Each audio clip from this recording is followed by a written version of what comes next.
Relembrando um pouquinho da aula passada, em que a gente falou sobre a linha, e a definição que a gente usou foi um ponto em movimento ou a história do movimento de um ponto. Ou seja, o movimento que o nosso braço faz ou a ferramenta que a gente está usando. E ela configura só uma dimensão e se orienta através do movimento direcional, então para cima, para baixo, para diagonais, infinitas possibilidades. Aqui uma imagem que a gente viu aula passada também. Na primeira linha, a gente tem esse traço contínuo, né, que a gente chamou de linhas rápidas, que são feitas de um jeito mais assertivo, mais confiante, talvez. É uma maneira de analisar também. No segundo, temos várias linhas verticais, em que quando elas são assim mais interrompidas, elas não são contínuas, que nem essa primeira, a gente tem a sensação de que o movimento dela está interrompido, né? Então, essa sensação de rapidez que a primeira linha traz não é trazida nessa segunda linha. E na última de baixo, que tem vários xizinhos também mostrando o movimento direcional da linha, como ela está mais aglomerada, ela tem um peso visual maior. Então, quando a gente olha essa imagem, nosso olhar é primeiramente direcionado para essa linha de baixo, porque ela chama mais atenção. Mas ela também não tem esse caráter fluido da primeira. Ela é interrompida também, é isso, né? Ela tem essas qualidades que são diferentes. Então, pensando que a linha configura o espaço dessa maneira, em que a gente vê muito o tempo através dela, o tempo que a gente usou para desenhar, agora a gente vai falar sobre a superfície, que é o segundo elemento da linguagem visual. Então, aqui, primeiro, as superfícies são linhas que fecham-se em si mesmas, delimitando uma área. E ela tem duas dimensões agora, a altura e a largura.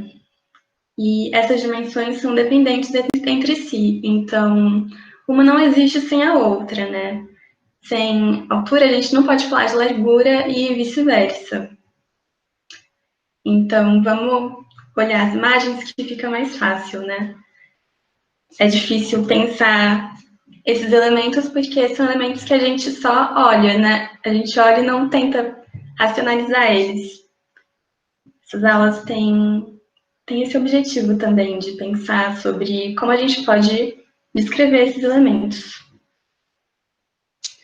Primeiro tem essa imagem aqui, em que tem duas linhas contínuas, que nem a primeira daquela outra imagem.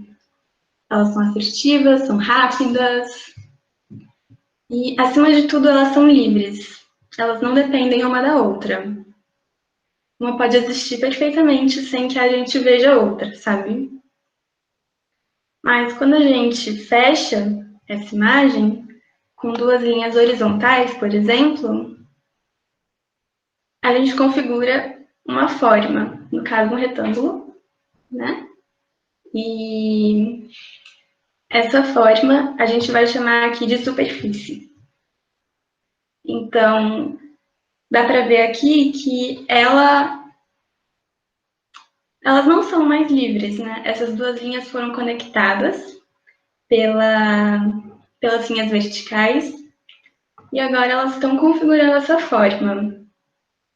E quando a gente vê isso de largura e altura se complementando e fechando esse espaço, configurando esse espaço da superfície, essa figura também fica presa no tempo, lembrando do tempo que a gente analisou na linha, as linhas rápidas, linhas interrompidas, movimento, falta de movimento. Essa imagem é presa tanto no tempo quanto no espaço. Não tem como a gente ver o movimento do desenho nessa imagem. Mesmo que essa forma seja formada por pontos também, né? Tem aqui os vértices em cada pontinho do retângulo. E como os pontos também direcionam o nosso olhar, a gente tem a sensação de que essa figura do retângulo se expande um pouco na folha. Mas o movimento dela é retraído, ele é estático. E isso fica mais claro quando a gente vê o círculo, por exemplo. O círculo também é uma superfície, são umas linhas que fecham, né, e se comprimem nessa forma. E quando a gente olha o círculo, como ele não tem os pontos projetados nos vértices, que nem o retângulo tem, ou o quadrado, a gente traz ainda mais essa sensação de que ela está presa aí, ela é estática. Ela é presa no tempo e no espaço, digamos assim. Então é isso que eu estou querendo dizer quando eu escrevo aqui que o movimento visual é reduzido junto da noção de fluir do tempo, do qual a gente tratou bastante nas obras da aula passada. Para ficar um pouquinho mais claro, eu trouxe esse quadro do Mondrian de novo. Então, na aula passada, eu trouxe outro quadro dele para falar sobre como as linhas podem configurar essa noção completamente planificada do espaço. E agora, nessa outra obra dele, a gente também tem a presença das linhas, configurando as superfícies, as formas, e também, de novo, com essa noção de plano, de falta de profundidade. E quando a gente pensa um pouquinho nos objetivos que o Mondrian tinha com essa pesquisa dele, do abstrato, do geométrico, ele queria garantir a maior sensação de harmonia que ele conseguisse. E para ele, nos estudos dele, as cores mais puras seriam as primárias. Então, por isso que ele pinta geralmente com azul, vermelho e amarelo.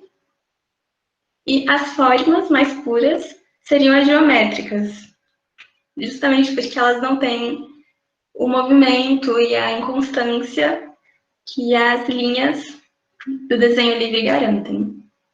Eu nunca vi esse quadro ao vivo, mas eu já li que quando a gente vê ele ao vivo, dá para ver que ele traçou essas linhas à mão livre, assim. Então, talvez ele não tenha usado régua nem nada.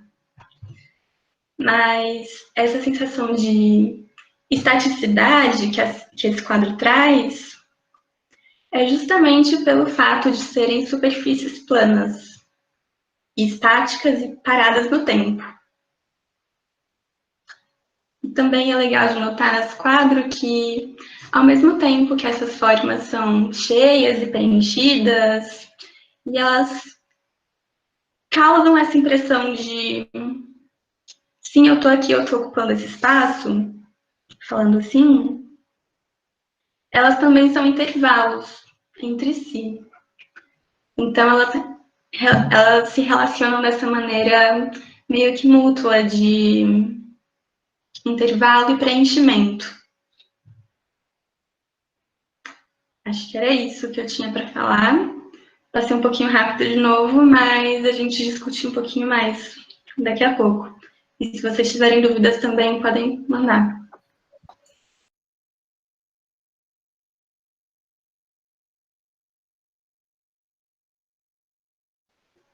A minha internet, às vezes, ela dá uns pulinhos, então se a minha fala for cortada, vocês avisam.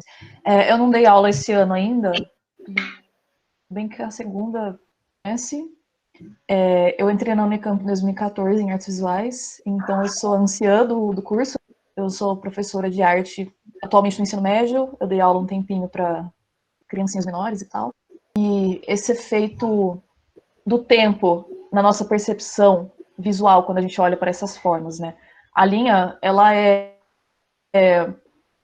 esse intervalo aberto, a gente vê ela sempre sem se fechar em nada, então fica essa continuação meio ali, meio intrínseca, sabe? Ah, ela pode ir para lá, ela pode ir para lá, ela não tem uma vida terminada ali nela mesma. Agora, quando a gente vê uma forma como um retângulo, a gente não vê possibilidades dele continuar em algum lugar se todas as extremidades estão se tocando, né? E aí, isso pode chegar em questões como as formas regulares, que a gente pensa muito como o retângulo que a Amanda falou, o quadrado, essas formas mais certinhas, simétricas e tudo mais. E aí tem também as formas irregulares, mais sinuosas, curvas, que não tem exatamente nomes definidos, né? Não sei, o Kandinsky que gosta muito dessas formas malucas, né? Tem artistas, por outro lado, que exploram mais essas formas regulares, e aí entram questões de pesquisa pessoal e tudo mais. E aí agora a gente estava falando dessas superfícies que são fechadas, né? A linha se fecha. Mas também existem as superfícies abertas. Só que, ao contrário das fechadas, que tem a linha se fechando ao redor desse espaço, a superfície aberta, ela se dá a partir de um centro, vamos colocar assim. Ela não tem em volta uma margem bem definida, mas ela tem um centro bem definido que o nosso olho compreende como formando uma forma mais ou menos ali definida. A gente vai entender isso melhor por imagem. Formas vai se dando através da nossa visão. A gente falou muito de visão hoje na aula da manhã do impressionismo. E nas formas, elas não vivem sozinhas, né? O quadradinho ali, ele não vive sozinho no nada. Mesmo que ele esteja sozinho em uma tela, por exemplo, tem o quadro do Malevich. Eu pronuncio o russo certo, tá, gente? Sou muito chato com isso. Aquele quadrado preto sobre o fundo branco, tem um quadrado sozinho, mas ele está posicionado de uma certa maneira ali dentro daquele espaço, tem isso. Mas também, né, como que o nosso olho compreende isso? Combinações, composições de formas, como que é o movimento espacial dessas formas juntas, ou combinações de formas regulares e irregulares, né? E como que essas formas que aqui estão parecendo muito abstratas para a gente, mas isso é uma coisa 100% abordada também na arte figurativa, né? E tem a questão também da superposição, que a gente vai ver um pouquinho mais para frente depois.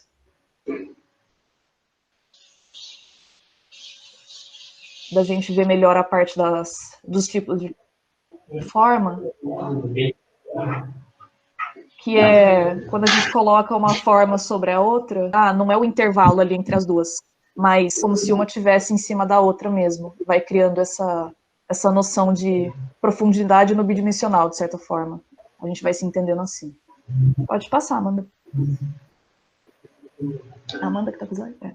Ó, tem esses desenhos aqui. Como vocês veem, no primeiro tem as formas regulares, né, o quadradinho, o retangulinho, bonitinho.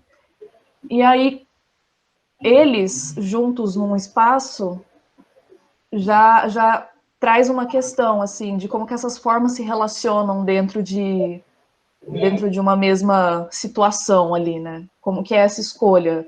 Aqui, por exemplo, tá bem bonitinha, dinâmica, mais ou menos ainda, né? Porque elas estão mais, sei lá, elas estão variadas, elas estão com uma certa distância. Amanda, só uma coisa, pediram para Mas é totalmente diferente, por exemplo, você colocar um cubinho. Pode desligar? Quem que tá? Não, tudo bem, gente, tudo bem. Seria totalmente, por exemplo, se fosse um quadradinho do lado do outro, todos iguais, enfileiradinhos, ou, enfim, possibilidades mil de posicionar essas formas dentro do espaço que criam ilusões diferentes de movimento ou de estar parado na nossa cabeça. E como a Amanda falou do vértice também, essas formas pontudas ou com vértice, elas já criam também automaticamente essa percepção de que elas são mais estáticas, porque elas deixam muito claro essa relação entre a altura e a largura, né? E elas meio que se fecham entre si mais fortemente. Enquanto a Carol não volta, vocês conseguiram entender essa primeira parte da superfície? Ficou claro? Ah, que bom, então, porque eu acho um pouquinho confuso até, assim. E pensando, por exemplo, aqui, a própria superfície em que a gente está desenhando também é uma superfície, né? Então, pensar nessas relações do desenho com o espaço em que está sendo desenhado é sempre bom para a gente ter uma noção do que a gente está fazendo. E pensando na prática de desenho, inclusive, um dos critérios de avaliação que é usado nas provas específicas é o como você ocupa a superfície que te deram para desenhar, sabe? Então, uma coisa que a gente vai abordar bastante na tutoria é isso de como a gente pode ocupar o espaço do papel. Comentário, assim. Pensando nisso do espaço do papel, né, que a gente ocupa, aqui tem áreas mais preenchidas e áreas menos preenchidas, tanto no desenho de cima quanto no de baixo. E essas composições que a gente faz podem causar tanto harmonia quanto sensações de desequilíbrio. E não colocando valores nelas, né, de uma tá boa e a outra tá ruim. É mais o que você quer passar, sabe? Se você quer passar harmonia, desequilíbrio. Pensando nesses recursos que a gente está aprendendo da linguagem visual. Amiga, tem duas dúvidas aqui no chat. A Esther perguntou, eu não entendi muito bem a diferença entre a linha e superfície quanto ao tempo. E a outra... Vou explicar essa primeiro, e depois eu vou para outra. Tá bem. Então, quando a gente pensa na linha, o que a gente está vendo é o movimento que o nosso braço faz para conseguir desenhar essa linha. Então, não é só sobre o lápis e o papel, é sobre todo o movimento que seu corpo faz quando você desenha. E isso é totalmente expressado através das linhas. Então, de acordo com a rapidez com que a gente faz elas, ou a pressão que a gente coloca no papel, a gente consegue mostrar essa sensação do movimento e do tempo que a gente levou para fazer esse desenho. Então, aqui nesse desenho da bailarina, do Degas, dá para ver que ele fez isso num tom de estudo, então rápido e mais tentando capturar as formas principais dela e o movimento e a tensão que ela está fazendo para se segurar nessa posição. E quando a gente pensa em linha, a gente está pensando que elas são livres, elas não dependem uma da outra para existir. Mas quando a gente vem aqui, né? Aqui, linhas que não dependem entre si e elas expressam o tempo e o movimento. Só que quando a gente fecha essas linhas na superfície, elas passam a ter duas dimensões, então a altura e a largura. E quando essas duas dimensões existem, sem uma não existe a outra. Então elas são dependentes entre si e essa dependência que é boa, né? Porque aí a gente tem várias outras possibilidades. Quando elas configuram essa superfície, elas também tiram a liberdade da linha. Então, sem essa liberdade da linha, a ideia do movimento do braço e do tempo que a gente levou para fazer o desenho, ela some. Fica claro?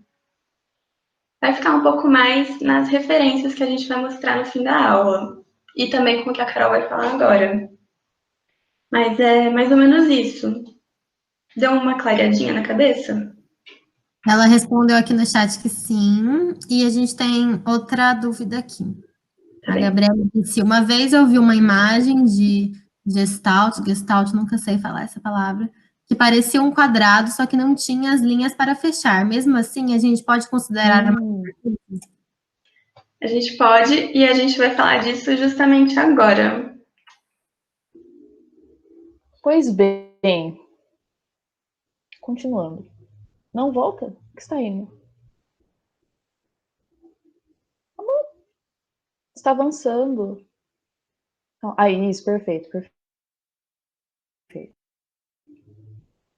Então, voltando, agora eu tô tentando reconcentrar porque eu fiquei irritado. Mas abertas, superfícies abertas, né? Que tem esse centro definido, né? O maisinho e o xizinho, né, feitos de duas linhas que se relacionam. Só que uma coisa para pensar. Maisinho e xizinho, isso mesmo, gente. Vou chamar do quê? Isso que vocês perguntaram da Gestalt, do quadrado, tem muito a ver com isso, sim, que a gente cria também a superfície através da visão, porque a gente tem essas superfícies abertas, a gente pensa nelas como fechadas de certa forma, imaginando como que seria o contorno completo ou como seria um contorno de fato delas, né? Uma margem. Por isso que eu tinha falado superfícies abertas até eu ser silenciada, mas eu estava falando que o nosso cérebro e o nosso olho prega umas pecinhas na gente. Quando a gente vê essas formas que não tem esse limite bem definido em volta, né, esse contorno que a gente chamaria, a gente ainda assim meio que tenta identificar uma forma inteira nessas coisas, né? Na primeira imagem ali, por exemplo, se a gente pega para olhar assim, parece um formato, sei lá, que parece alguma coisa de um estado, um mapa, eu enxergo assim, né? Se fosse para pegar uns limitezinhos assim, talvez ligar os pontos. E no segundo, parece uma forma assim, mesmo que os limites estejam meio que desaparecendo aos poucos, parece uma coisa definida de certa forma, apesar de não ter a margem ali certinha. Então o olho faz isso com a gente, fazendo esse gancho com a Gestalt aí. Gente, não fala que tá perfeito não, porque isso dá ruim depois. Pode passar.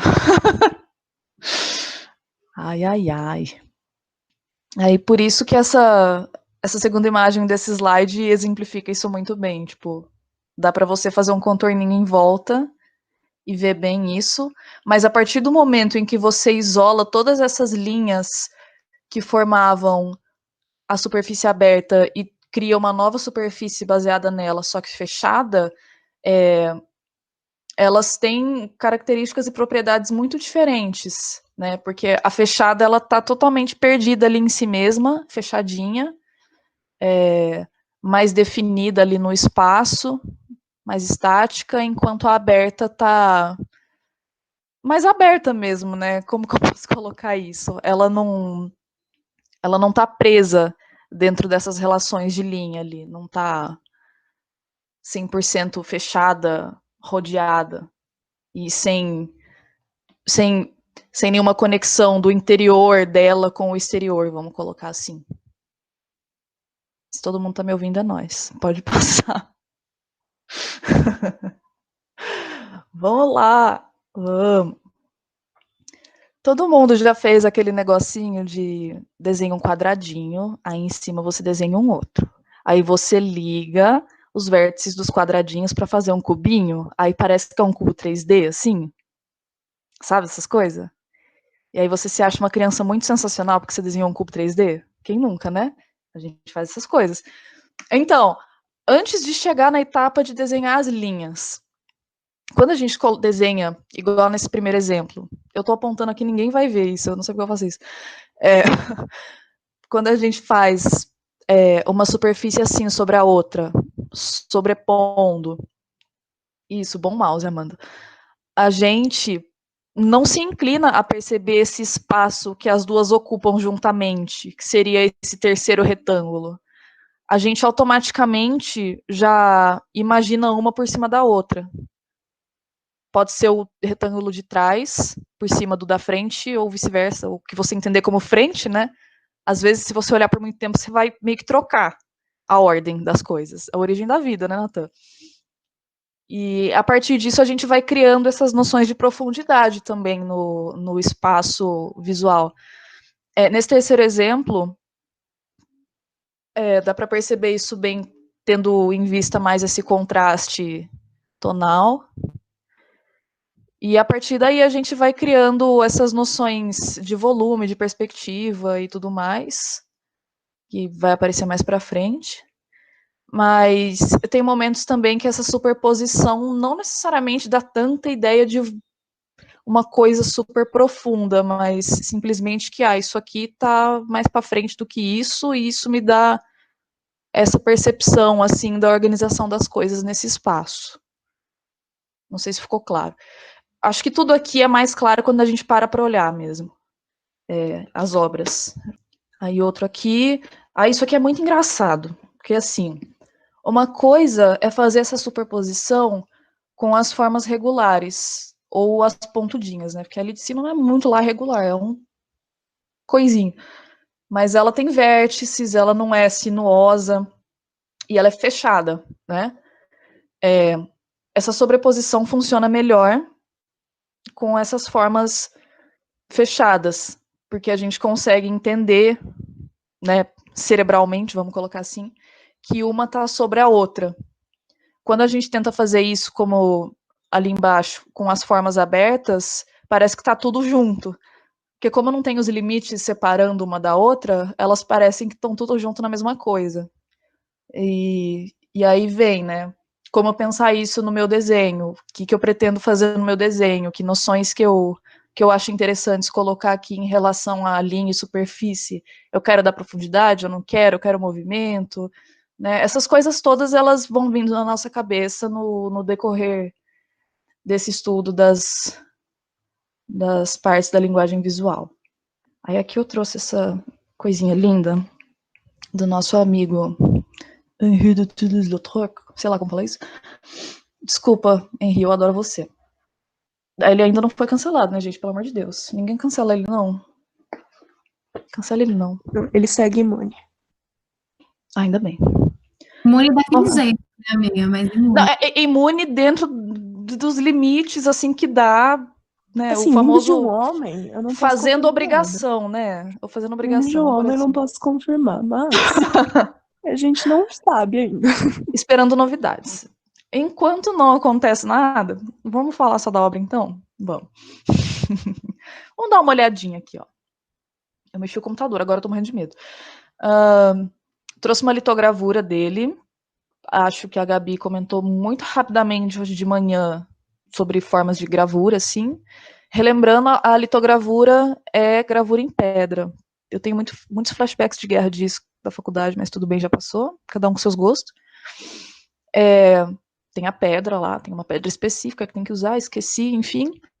E aí você tem que usar um lápis tinta gorduroso, porque aquilo ali vai dar a reação certa com o reagente, enfim, tem todo esse negócio. Mas você desenha ali nessa superfície, e aí depois você passa para outra superfície, que seria um papel, né? E o legal da gravura é que é reprodutível, então zilhões de instituições de arte, museus, galerias, etc., têm essa litogravura no acervo. Então eu nem coloquei instituição porque ia ficar 20 linhas. Pois bem, o que a gente pode ver aqui que conversa com o que vocês conseguiram ouvir que eu falei enquanto eu não fui silenciada? O que a gente consegue ver de linha? Vamos sempre lembrar do que foi visto anteriormente de linguagem visual, já que as coisas nunca são isoladas, né? Linha, forma irregular ou regular, profundidade. E aí? O que mais? O que acontece aqui? Os pontinhos não é ideia de textura. Sim.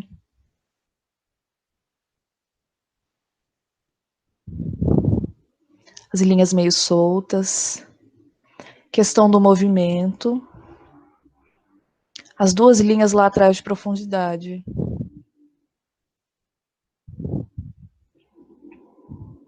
As linhas em função do movimento. Legal isso. Velocidade de traço. Uhum. Fluidez. Casaquinho, superfície irregular. A roupa que não tá fechada em linhas, mas dá pra ter noção da forma. Sim. A saia é bastante isso, né? Tem também a questão tonal aqui, né? Do branco, preto e o cinza que fazem isso, mas tem essa escolha também de só ter as linhas ali nesse lugar.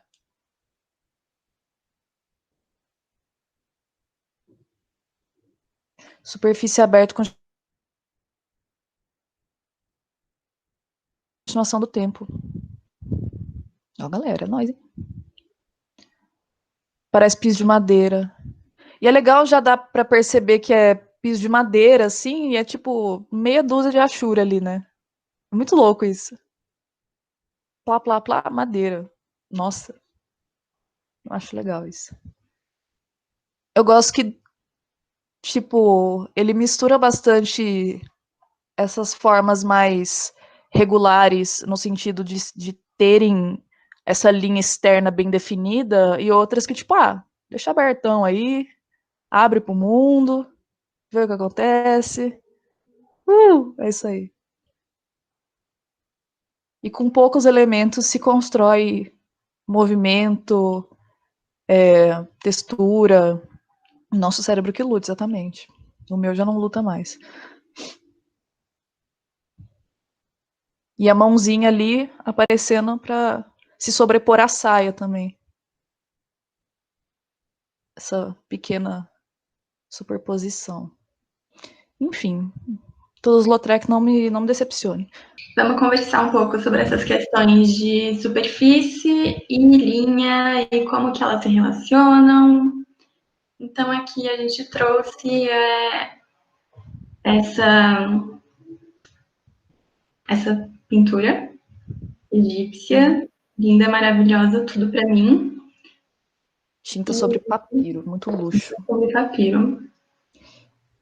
Em que a gente conhece a arte egípcia por ela ser completamente planificada. Então, os bonequinhos de lado, de frente, nessa posição meio compressionista. O que vocês veem primeiro, assim, nessa imagem? Vão falando, porque eu não tô vendo o chat aqui, então.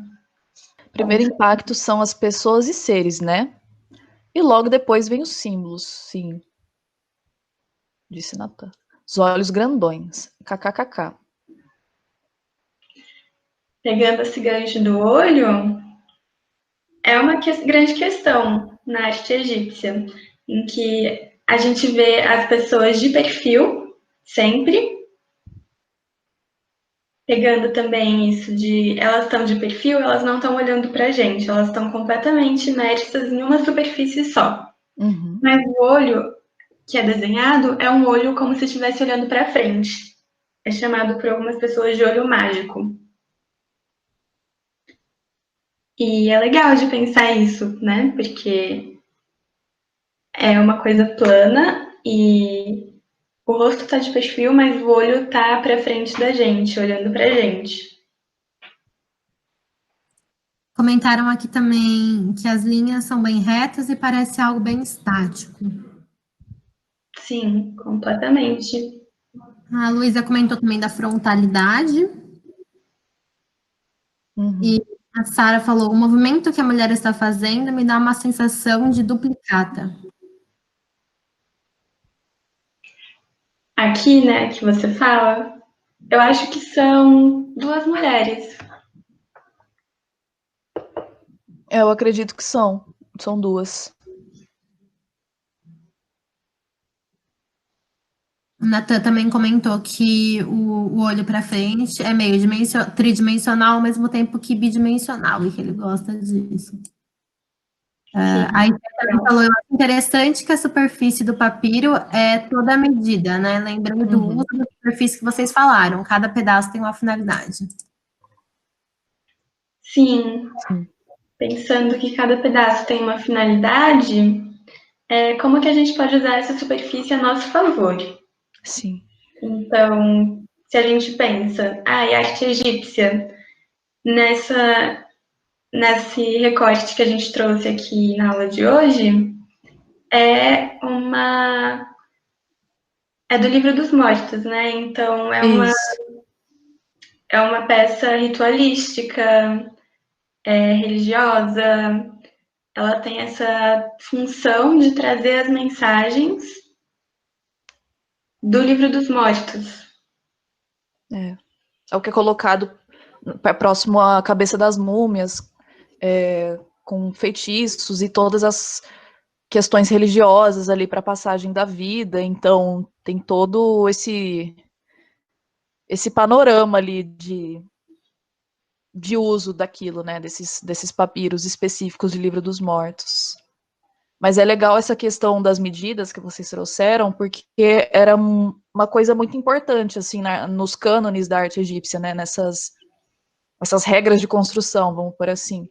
Porque existem, por exemplo, algumas pedras que têm umas linhas de guia, e aí tem, sei lá, um pedaço de uma cabeça de um faraó desenhado dentro dessas linhas, e as próprias esculturas eram feitas assim, tipo, tinha uma malha quadriculada que eles tinham que seguir certinho as medidas, então era tudo muito pensado, assim, dessa forma, né, usar o espaço desse jeito aqui, distribuir, enfim, várias curiosidades disso, assim, de história da arte. Sim, é muito legal. E também pensando que essa forma toda planificada que aparece nesse papiro, ela não é comum assim em todas as peças da arte egípcia. Então, quando você vê retratos de cenas mais cotidianas, então de trabalhadores, coisas, essas figuras têm um caráter um pouquinho mais tridimensional do que essas que a gente vê. Então, essa questão da planificação e da superfície, em primeiro lugar, é reservada para os faraós, para os deuses, pensando que isso traz uma outra dimensão para o desenho deles. Sim. As formas escolhidas de representação sempre têm seus porquês ali dentro de uma sociedade, né? Não é tipo, o cara não sabe desenhar, não sei o quê. Não, tem um porquê, né? O que isso simboliza, enfim. Pensando ainda mais na questão ritualística mesmo, quando você tem algo mais ritualístico, você tem ainda mais esses porquês, né? Exatamente. Totalmente. Acho que a gente pode passar para a próxima? Acho que sim. Olha, Esther, fez uma pergunta. Ela falou que achou legal também que, além de serem poucas, as superfícies abertas nunca estão nas pessoas. Tem algum motivo para isso, será? Acho que provável que sim. Não sei. Não sou especialista provável, né? mas é muito provável que sim. Tudo tem um porquê. E ainda mais que a Mari falou que quando é uma arte ritualística, ela tem todos os porquês. E acho que isso vai ficar ainda mais claro agora aqui, nessa peça. Madonna Rucellai. Essa questão de certas regras serem seguidas mais especificamente para certos setores da sociedade ou para certas pessoas e tudo mais dentro da história da arte, é uma coisa que a gente vê também para retrato de reis e pessoas, entre aspas, importantes ali, enfim, seja lá o que for importância. Retratos religiosos, essas cenas religiosas, essas representações todas, e ao mesmo tempo você vai ver uma pintura de gênero, né? O pessoal do campo ali é outra situação, né? Outra mentalidade por trás, porque classes dominantes e ideias dominantes, elas passam por vários rituais sociais, vamos colocar assim. Então, passa muito por isso. E aí essa Madonna aqui, ela é da famigerada arte gótica, né? É lá do século XIII, faz um tempo já. E, enfim, né? A gente está bastante acostumado, sendo o Brasil um país majoritariamente católico, acredito, várias questões nisso, né? Mas questões históricas aí dentro disso. Mas acredito que a gente já está muito até saturado dessa representação, né? Da Maria do Covéu Azul, e aí aquela auréola dourada, enfim. São regras também que foram se criando no decorrer da representação cristã. Mas e aí? O que mais que tem aí? Tipo, vocês estão acostumados a ver Maria com Jesus e tudo mais, mas nessa Madonna que a gente trouxe, o que dá para conversar sobre superfície? A Júlia fez uma pergunta aqui, falando que no neoclassicismo foi muito valorizada a tridimensionalidade. Quando que isso mudou? Por exemplo, antes era desse jeito que vocês estão mostrando. Ela está digitando agora. Acho que muito disso começa a ser desafiado, principalmente na segunda metade do século XIX, com todo o questionamento dos cânones acadêmicos, do por que a gente está fazendo isso tudo, por que a gente tem que copiar clássico, por que a gente tem que seguir essas regras e tudo mais. E a gente pegando correntes como o impressionismo, apesar de ainda aparentemente seguir uma certa tridimensionalidade, está saindo muito disso já, querendo não saber tanto de perspectiva certinha, de modelar perfeitamente rosto, né? Então, vai nesse período que a gente está vendo exatamente durante a manhã. Acho que o que é legal de destacar nessa pintura também é que, enquanto a arte egípcia ela é mais horizontal, assim, né? As figuras são meio alongadas. Dá para perceber isso? E aí tem toda a questão da crença mesmo, né? De ascender aos céus, o espírito sobre a matéria, essa leveza vertical. O Natan também comentou da centralidade. Ele falou centralidade, mas fechada, e a figura estática em plena paz. Sim. Sim. Isso mesmo. Perceberam que esse trabalho ele tem 4,5 metros de altura? Vocês têm noção do que é uma Madonna de 4,5 metros? Socorro! Quanto ouro para isso, gente? Muito ouro. Quanto ouro. Muito chique quem pediu para fazer. Vocês sabem onde que ela ficava exposta? Se era em alguma igreja? Eu vi, mas eu esqueci. Mas eu sei que foi no século XIX que ela foi parar na Galeria dos Ofícios. É que eu acho legal também pensar nessas artes dessa espaço. Época, assim, pensar no espaço e a altura que elas ficavam. Uhum. Porque dependendo do jeito que você olha para ela fica diferente. Exatamente. Então, muitas figuras dessa época que são muito distorcidas quando você olha de frente, mas quando você olha de baixo, ela fica certa. Sim. Sim, exatamente. E pensando ainda que isso é arte gótica, né? Então, na arquitetura gótica, todas as construções elas também pendem para cima, como se estivessem pensando em alcançar o céu, pensando em toda essa questão moral do catolicismo de que o que importa é a vida depois da morte, não a vida material. Eita porra! A Ana também comentou que a moldura parece que conduz o olhar para cima, e o Natan complementou falando que ele pensou também, para além da moldura, que aponta para o céu, a própria abertura da superfície na parte de cima indica isso. Sim, exatamente isso. Ai, gente, vocês são perfeitos. Arrasane. Mais algum comentário sobre a Madonna? A Maria Eugênia comentou também que ela já viu pessoalmente. Chique. Que... Plena. Jorginho. Nosso colega Jorginho aqui, um pouco mais para frente, no século XX, né? Muitos séculos andaram aí. Percebam que é muito diferente do anterior. Aqui a gente já está no cubismo, a gente ainda não chegou no cubismo nas aulas de história da arte, então nem se preocupem em pensar nisso historicamente, ou sei lá. Mas, enfim, violino e jornal, formas musicais. E aí? Forma, superfície, linha. E aí? A Gabriele falou que lembra uma colagem. Aí a Esté falou que dá a sensação de várias superfícies sobrepostas. Aí a Júlia falou que parece dobradura. Amei. E o que essas coisas têm em comum, né? Colagem, dobradura.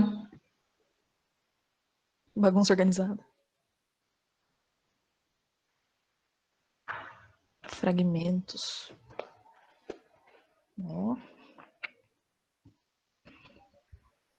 Acho que uma questão que é muito marcante, né, nessa obra é a questão da sobreposição de superfícies, né? Uhum. Justamente por isso que a gente pensa em colagem, dobradura, essas questões. A Júlia comentou que parece quando a gente desenha em cima de um papel dobrado. Uhum. Essa questão da sombra, né, aqui do carvão, acho que dá um pouquinho dessa sensação mesmo. Legal que ele usou carvão na tela, né? Sim, carvão na tela, Tipo, corajoso. dane-se. Vai ter óleo e carvão. Uma batidinha que ele dava na tela, tudo sumia. Uhum. Muito, muito essa questão da bagunça organizada que vocês falaram, né? Todos os elementos dessa composição chamam para isso. Então, tem várias formas que parecem que não se conectam direito, tem a mistura de dois materiais que a gente geralmente não mistura porque eles não se dão muito bem, o carvão e o óleo. Tem a questão da sombra que parece que encolhe o papel, Uhum. mesmo sendo uma tela, então bem legal de se analisar. É meio que um enigma visual, né? Você olha e nossa, é muito estranho.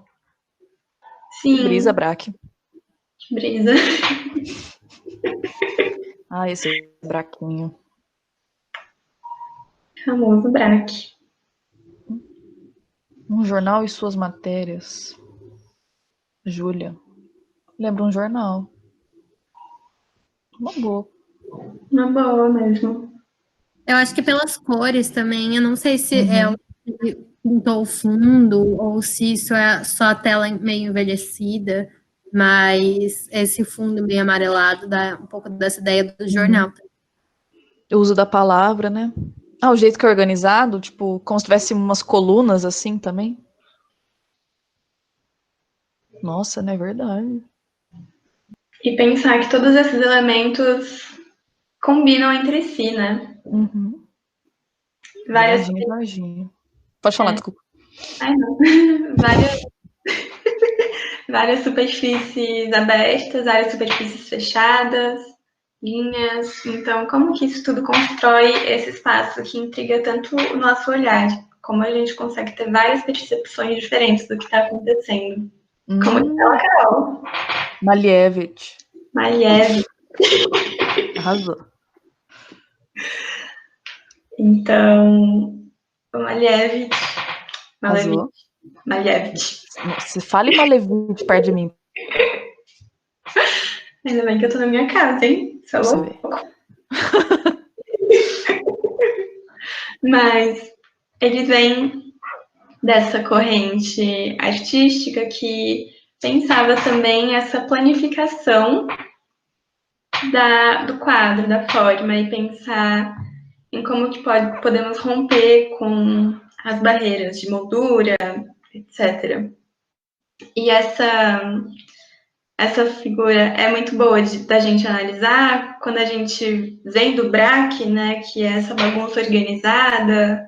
Ai, meu Deus, o que está acontecendo? Eu estou dentro da cabeça de alguém. Esse quadro é mais figurativo, então, mulher com ancinho. Não sabia que era o nome desse negócio, mas é o rastelinho de Aí grão. ia ficar mulher com rastelinho, né?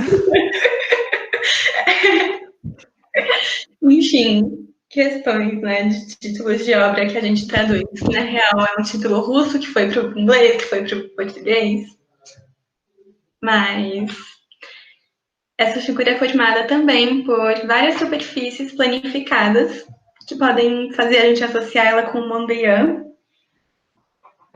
mas ao mesmo tempo ela se compõe e com a nossa capacidade de abstração a gente vê a forma de uma mulher com a paisagem no fundo. Eu vejo barcos, não sei o que vocês veem. E essa sensação também de estaticidade. Então, como as formas todas são super harmônicas e complementares, então tem o lado preto e o lado branco, elas trazem essa sensação de harmonia, de equilíbrio, congelada no tempo, que é trazida principalmente pelo fato de que a gente vê muitas formas e superfícies bem definidas, em vez de desenhos soltos com a linha. Que comentários vocês podem falar sobre essa obra também? A Steph falou que acha muito bacana desse quadro que você olha e parece que tá tudo perfeito, reto, simétrico, mas quanto mais você olha, você vê que tá tudo meio torto, sei lá. Sim. A Júlia falou que viu um campo e uma cidade lá atrás. E a Nata tá comentando que as formas geométricas dão uma harmonia, porém, olhando mais adentro, elas estão bagunçadas.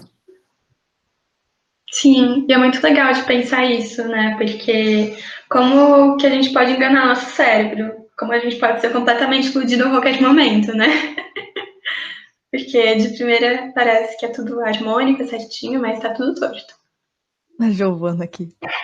Eu tinha visto uma mesa com potes, onde a Júlia via um campo. Agora faz mais sentido. É mesmo, né? Pode parecer um balcãozinho. E ela tá com um ancinho no balcão ali, não sei porquê, né? Vida dela. Mas realmente, o olho trai a gente na profundidade também, né? Sim, completamente. Nossa, agora eu tô vendo as duas coisas. Os saleiros, né? Gente, pra que tanto sal? Navio. Olha isso, gente. Isso porque são formas super simples, né? Sim, completamente subjetivo. Agora eu trouxe. Eu sou suspeita para falar porque eu amo o Hélio Oiticica, um artista brasileiro muito importante pra gente. Não sei se ele ainda já não foi cancelado, mas. Acredito que ainda não, amiga. Eu acho que a gente pode cancelar ele, mas ao mesmo tempo não. Enfim, a gente vai falar dele ainda bastante. Mas o Hélio Oiticica, ele vem da mesma turma de artistas brasileiros que a gente sempre fala, assim, dos modernos. Depois da Tarsila e da Anitta Malfatti, vieram esse outro grupinho dos construtivistas. Me embolei um pouquinho na fala. Mas também pensando questões de forma e de transpassar os limites da tela e do desenho, porque isso não é suficiente. A arte tem que estar em todos os lugares da vida. E o Hélio, ele vem de uma tradição de pintura, então ele pensou muito sobre questões de composição, de como a gente pode ocupar a tela, e ele fez esses estudos durante muito tempo, que se chamam meta-esquemas, em que ele pega as formas e desconstrói elas, né? Pensando nisso, de desequilíbrio, talvez. O que traz essa forma para vocês? A Júlia pensou num tangram. Pode crer. Agora tô vendo uma borboleta, verdade. Amei. Se não falasse que era uma pintura, eu ia achar que era uma colagem, disse a Sara. Realmente traz essa sensação, né? Porque parece que ele cortou um pedaço de papel vermelho e tentou reagrupar. Nossa, o Natan foi longe. 2 pessoas falando e um poste no meio. Gente, Perfeito! dá pra ver, tipo, o braço. Mas gostei que cada forma tá simétrica e fechada, mas o conjunto está desconexo e um indo num sentido. É um robô cansado. Um robô cansado, amei esse Nossa, esse eu não vejo. Ah, eu vejo o robô cansado. Parece que ele. Ah, eu vi. Ele tem um nariz comprido. É. Robozinho sequelado. Os olhinhos. Boa, gente. Uau. A visão nos traindo de novo, né? A visão. A gente, ser humano é o ser mais iludido do planeta. E é isso. Pensando sobre essa composição que o Hélio traz pra gente, eu trouxe uma outra composição dele que ele fez, já na década de 60, em que ele sai desses meta-esquemas do papel, da tela, o que seja, e vem para a tridimensionalidade, de novo, pensando em como que a gente pode tirar esses elementos da linguagem visual do papel, do bidimensional, e trazer para nossa frente, assim, para esse espaço do corpo. Eu gosto muito de pensar nisso. E ele trouxe esses meta-esquemas e fez. Essa série também é uma série. O Hélio trabalhou com várias séries, então ele fazia muitas coisas do mesmo estilo, digamos assim. E esse pequeno núcleo, que a gente pode interpretar como se fosse um meta-esquema tridimensional. Como que vocês percebem isso? Essa transformação assim da superfície bidimensional para o tridimensional. Tem algum comentário? Tem um. É superfície que você quer, arroba? Então toma. Amém.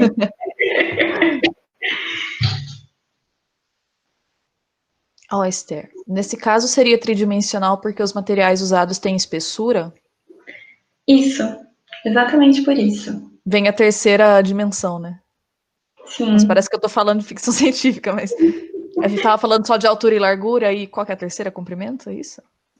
Eu acho que é comprimento, profundidade. Eu sempre esqueço.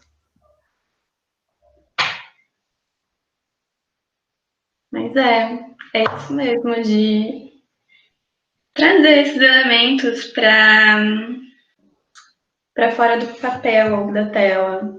Uhum.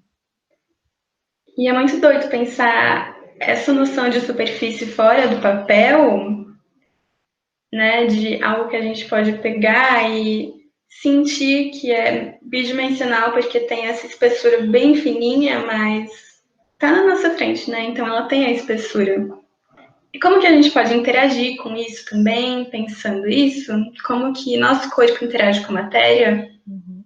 Eu trouxe agora a nossa última imagem da aula de hoje, da Lígia, a Lígia Clark, que eu acho que ela é uma das principais artistas brasileiras assim nessa narrativa convencional da história da arte,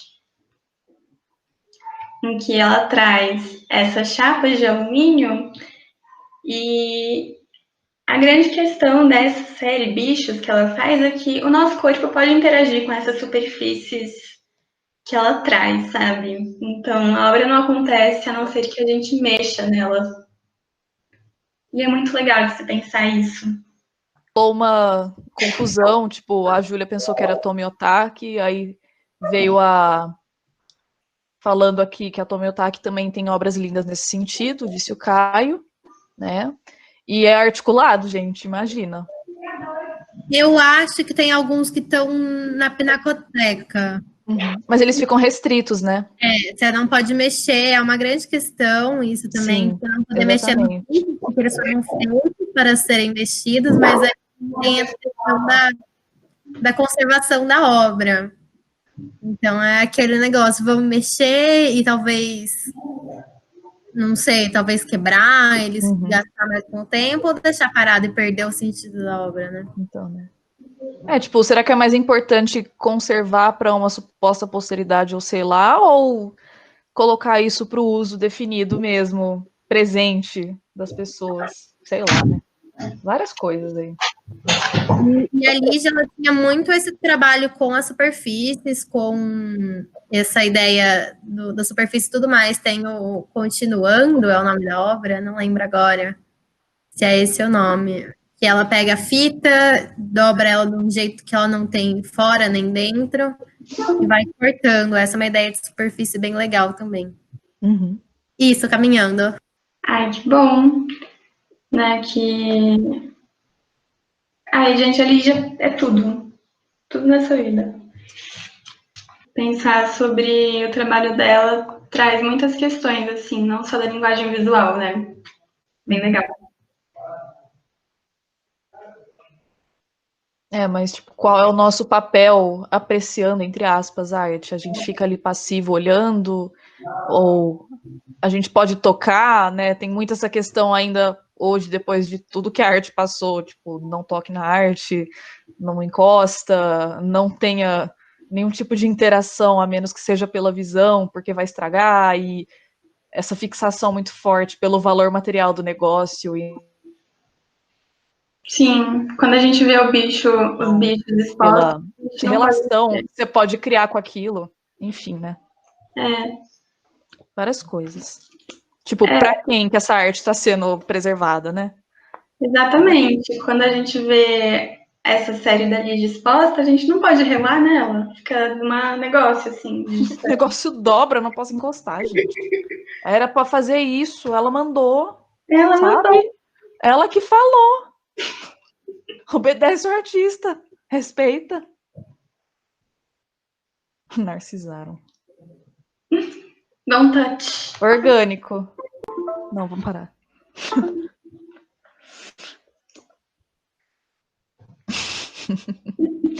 Ai, gente, tô falando da Narcisa agora. Ficou claro, então, galera? A superfície, como ela se relaciona. Superfícies são linhas que se relacionam. Possibilidades de superfície, fechadas, abertas, movimentos possíveis. O que eu falei? O que mais? Superposição. Lembra matemática, de certa forma. Até porque os conhecimentos não estão isolados, né? Enfim, tem hora que as coisas se cruzam, mais ou menos, assim. Enfim. Matemática, porém, bacana, exatamente. Não, essa coisa das formas, assim, dependendo do artista, isso chega numa questão bastante matemática mesmo, de ser correto, de ter o porquês de proporção e tudo mais, né? E isso é pensado como veículo expressivo mesmo, não simplesmente ficar certinho, não sei o que lá. Isso tem um porquê de poética mesmo do artista. Então é matemática, porém bacana.